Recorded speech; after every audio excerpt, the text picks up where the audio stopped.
25వ తేదీన అదే రకంగా జూన్ 1వ తేదీన 3 విడతలుగా పోలింగ్ జరగబోతోంది. ఆ తర్వాత వాటికి సంబంధించిన ఫలితాలు మనకు జూన్ 4వ తేదీన చూడబోతున్నాం. ఇప్పటి వరకు ఎన్నికల ప్రచార సరళిని గమనిస్తే మనం గ్రౌండ్ రిపోర్ట్ను కనుక ఒకసారి పరిశీలిస్తే ఇప్పటి వరకు అంటే ఒక నెల రోజుల క్రితం వరకు ఏదైతే సమస్యలు వినిపించాయో ఆ తర్వాత పరిస్థితి ఒక్కసారిగా మారిపోయింది.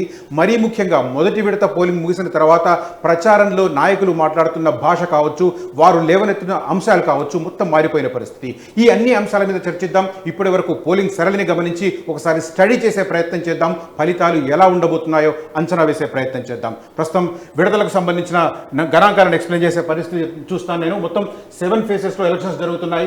ఫస్ట్ ఫేజ్లో 19th ఏప్రిల్ రోజు 21 రాష్ట్రాలలో ఉన్న 102 సీట్లకు పోలింగ్ జరిగింది. ఆ తర్వాత సెకండ్ ఫేజ్లో 26th ఏప్రిల్ 13 స్టేట్స్ 89 సీట్స్కి, ఆ తర్వాత థర్డ్ ఫేజ్లో 7th మే 12 స్టేట్స్లో ఉన్న 94 సీట్స్కి, అంటే మొత్తం ఇప్పటి వరకు 285 సీట్లకు పోలింగ్ పూర్తయింది. రేపు 13వ తేదీన 10 రాష్ట్రాలలో ఉన్న 96 సీట్లకు జరగబోతోంది. అంటే మొత్తం 381 సీట్లకు సాయంత్రంతో పోలింగ్ పూర్తవుతున్న పరిస్థితి. ఆ తర్వాత 3 విడతల్లో ఉన్నాయి, ఇవి తక్కువ నంబర్లో ఉన్నాయి. మొత్తం మీద మనకు జూన్ 4వ తేదీన దీనికి సంబంధించిన ఫలితాలు వెలువడబోతున్నాయి. ఒక్కసారి ప్రచార సరళిని అదే రకంగా ఇప్పటి వరకు జరుగుతున్న పోలింగ్ సరళిని ఒకసారి స్టడీ చేసే ప్రయత్నం చేద్దాం. నాతో పాటు రాజకీయ విశ్లేషకులు మామిడి గిరిధర్ గారు ఉన్నారు. ఒకసారి మాట్లాడదాం. గిరిధర్ గారు, after long time on to my show, thank you so much for coming sir. ఎట్లా చూస్తున్నారు? ఈ 3 విడతల ఫేజ్ పూర్తయింది, పోలింగ్ గమనిస్తున్నాం, రకరకాల ఊహాగానాలు వస్తున్నాయి, విశ్లేషణలు కూడా చాలా చూస్తున్నాం. మీరు ఎట్లా విశ్లేషిస్తారు ఈ పోలింగ్ సరళిని? రాజేశ్వర్జీ, మీకు మీ ప్రేక్షకులందరికీ నమస్కారం. ఏమండి, ఇది గత 3 ఫేజుల్లో మనం చూస్తే కనుక కొంత ఓటింగ్ పర్సంటేజ్ తగ్గింది అని చెప్పేసి విశ్లేషణ చాలా చూస్తున్నాం మనము. అందుకని వేవ్ లాంటిది ఏమీ లేదు, పాజిటివ్ వేవో నెగిటివ్ వేవో లేదు. ఈ ఓటింగ్ ఎలా వెళ్తుంది అని చాలామంది వాళ్ళ ధోరణిలో వాళ్ళు విశ్లేషణ చేస్తున్నారు. ఓటింగ్ తగ్గింది కాబట్టి బీజేపీకి నష్టం వస్తుంది అని ఒక వర్గం అంటే, ఎటువంటి వ్యతిరేకత లేదు కాబట్టి అందరూ మామూలుగా వ్యతిరేకత ఉంటే అందరూ ఓటు అంటే బూత్కి వెళ్ళి కంపల్సరీగా ఓటు వేసి ఎవరిని దించడానికి వెళ్తారు కాబట్టి అప్పుడు ఓటింగ్ పర్సెంటేజ్ ఎక్కువ ఉంటుంది. అటువంటి పరిస్థితి లేదు కాబట్టి నార్మల్గా ఉన్నది ఓటింగ్ అని చెప్పేసి ఒక వర్గం చెప్తోంది. ఎలక్షన్ కమిషన్ వాళ్ళ గణాంకాలు చూస్తే, వాళ్ళ నంబర్స్ చూస్తే కనుక పెద్ద తేడా లేదు. 2-3% అటు ఇటు మనం చూస్తే కనుక ఓవరాల్ ఆ బ్యాండ్లోనే ఉంది. ప్రతి ఎన్నికలకు గత ఎన్నికల కంటే 3-4% పెరగాలి అని ఎవరు చెప్పలేదు. మనం అదొక బ్యాండ్లో ఉన్నంత వరకు మనం పర్వాలేదు. దాన్ని జయశంకర్ గారిని కూడా ఎవరో ప్రశ్నిస్తే ఆయన చెప్పారు, మీ దేశాలలో మీరు మ్యాక్సిమం ఓటింగ్ ఎంత మీరు సంపాదించుకుంటారో మా దేశంలో లీస్ట్ ఓటింగ్ అంతకంటే ఎక్కువే ఉంటుంది అని చెప్పడం మనం చూసాం. కాబట్టి ఈ ఓటింగ్ ఇప్పుడు ఉన్నటువంటి పర్సంటేజ్ నేను పెద్దగా తప్పు పట్టాను. నేను మోరర్లెస్ ఆ బ్యాండ్లోనే ఉన్నది అది.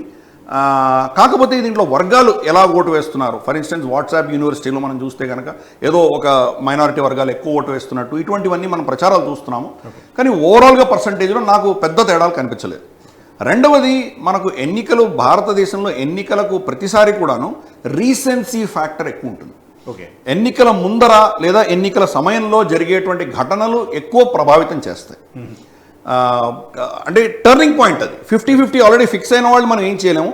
బెంచ్ మీద ఉన్నటువంటి వాళ్ళు, గోడ మీద ఉన్నటువంటి వాళ్ళు ఈ లాస్ట్ మినిట్లో జరుగుతున్న వాటికి వాళ్ళు ప్రభావితం ఎక్కువ అయ్యేటువంటి అవకాశాలు ఉన్నాయి. ఫర్ ఇన్స్టెన్స్, మనకు గతసారి 2019లో బాలాకోట్ మీద జరిగినటువంటి దాడి చాలా ప్రభావితం చూపించింది. ఇటువంటివి మనం చూస్తాం. అంటే గ్యాప్ ఎక్కువ లేదు, ఫిబ్రవరిలో ఇన్సిడెంట్ జరిగింది, కాబట్టి అది ఒక ప్రభావితం తప్పకుండా చూపించింది, మనం కాదనడానికి వీల్లేదు. మనకు గతంలో చూస్తే కనుక ఇటువంటి అంశాలే. ఫర్ ఇన్స్టెన్స్, మన వాజ్పేయి గారి ప్రభుత్వంలో అద్భుతమైనటువంటి ప్రాజెక్ట్స్ టేకప్ చేయడము, ఆయన సాగర్మాల అని, మన క్వాడ్రిలాటరల్ అని చాలా టేకప్ చేశారు. కానీ అది ఎన్నికలు వచ్చేసరికి ఆయన షైనింగ్ ఇండియా అన్నది ప్రభావితం చూపించలేదు. సో ఇటువంటివి అవుతున్నాయి మనకి. అలాగే చంద్రబాబు నాయుడు గారు ఉమ్మడి రాష్ట్రంలో ఆయన చేసిన డెవలప్మెంట్స్ కానీ, రోడ్స్ కానీ, మనకు ఫ్లైఓవర్లు కానీ చాలా చేశారు. కానీ ఆయన ఓడిపోవాల్సి వచ్చింది. సో డెవలప్మెంట్ ఇంత చేసినా కానీ కూడా అల్టిమేట్గా ఎలక్షన్ టైంలో కొంత రీసెన్సీ ఫ్యాక్టర్ అనేది చాలా కీలకంగా ఉండబోతోంది. అదే ఈసారి కూడా మనం చూస్తున్నాం.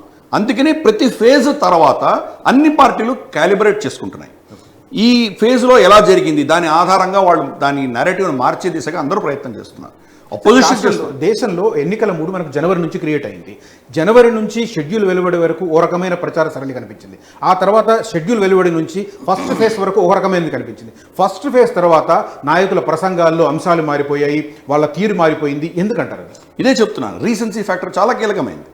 ఇప్పుడు శామ్ పిట్రోడా కానీ లేదా రాహుల్ గాంధీ కానీ ఇచ్చిన స్టేట్మెంట్స్ ఏవైతే ఉన్నాయో, ఇన్హెరిటెన్స్ లా అనడము, మీకు వస్తున్నటువంటి ఆస్తి మీద పన్నులు వేయడం అనడము, లేదా మీ ఆస్తిని మేము తీసుకుని ఇంకెవరికో డిస్ట్రిబ్యూట్ చేస్తామనడము, పంచిపెడతామనడము, ఇటువంటి అంశాలు ఆబ్వియస్లీ అది రీసెన్సీ ఫ్యాక్టర్.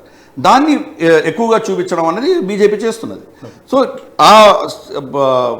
ఈ కాంగ్రెస్ని ఎవరు స్టేట్మెంట్ ఇవ్వమన్నారు? వాళ్ళు గతంలో ఉన్నటువంటి నెరేటివ్నే పట్టుకొని వెళ్ళి ఉంటే సరిపోయింది. సో రీసెన్సీ ఫ్యాక్టర్ ఎప్పుడు కూడాను దానికి ముందుకు తీసుకొస్తుంది. ఫర్ ఇన్స్టెన్స్ గత ఎన్నికల్లో మనకు మణిశంకర్ అయ్యర్ స్టేట్మెంట్ విన్నాం మనం, చాయ్ కా వితరణ కరెంగే అని చెప్పి ఉస్కా వ్యవస్థ కరెంగే అన్నారు. అది చాయ్ పై చర్చ అని వాళ్ళు దాన్ని అడ్వాంటేజ్గా తీసుకున్నారు. అలాగే మౌత్ కా సోదాగర్ అని సోనియా గాంధీ అనేది వాళ్ళు తీసుకోవడం జరిగింది. ఇలాగే రీసెన్సీ ఫ్యాక్టర్, రీసెంట్గా మీరు ఏం చెప్పారు అనేది హైలైట్ అయ్యి సోషల్ మీడియాలో అది ఎక్కువగా అసలైన తొలి వెలుగు. ఫాలో వాట్సాప్ @తొలి వెలుగు official.